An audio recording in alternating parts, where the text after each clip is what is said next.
Most people think they know their cats. They don't. You look at him curled on your lap, purring like a small engine, and you think you understand what's happening in that orange tabby head.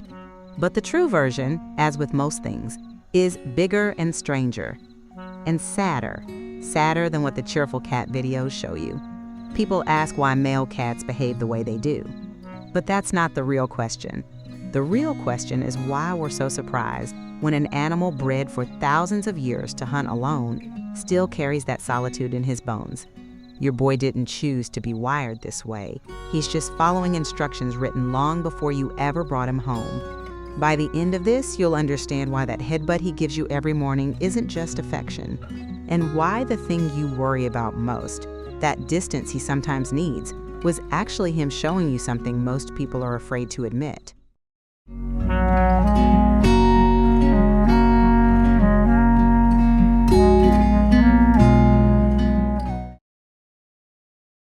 That love doesn't always look like constant togetherness.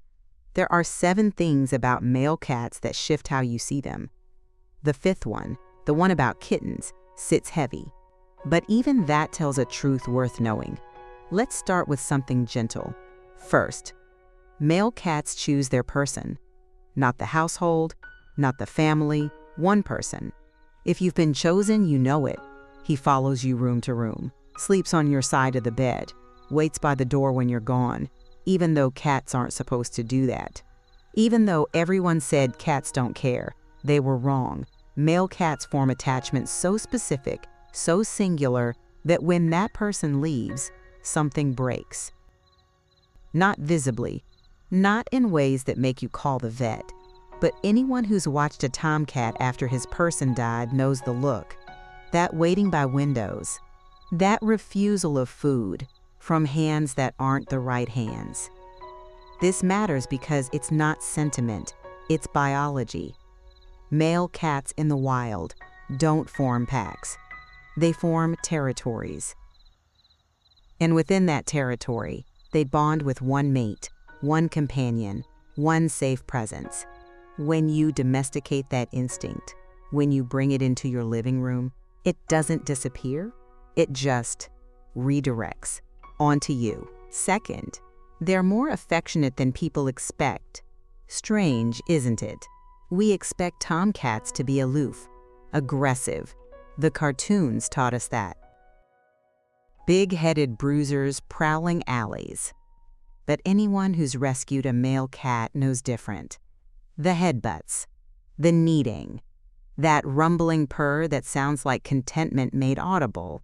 Male cats crave physical touch in ways that startle their humans. They drape themselves across keyboards, demand to be held like babies, follow you into the bathroom because 6 feet of distance feels like abandonment. Not broken, just honest about what they need. Third, they mark you as theirs.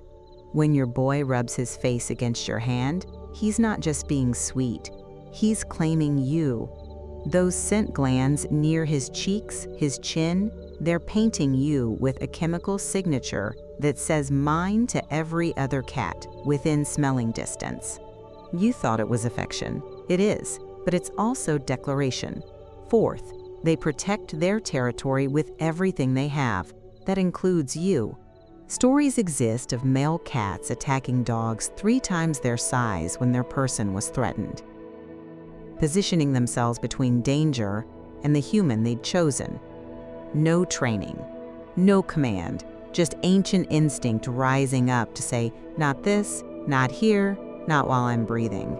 Now here's where it gets hard.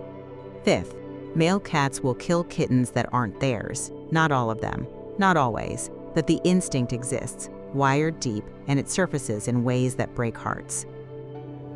In the wild, a tom taking over new territory will eliminate existing kittens to bring the females back into heat. Brutal, efficient, ensures his genetics, not another male's, continue forward. In homes, this translates to aggression toward kittens he doesn't recognize as his own. Rough play that crosses into violence. Rejection that looks like cruelty but reads, in his nervous system, as survival strategy. People see this and call him broken. He's not. He's just carrying programming meant for a different life, a harder life, one where mercy didn't increase your chances. Understanding this doesn't excuse it, but it explains it. An explanation, sometimes, is all we get.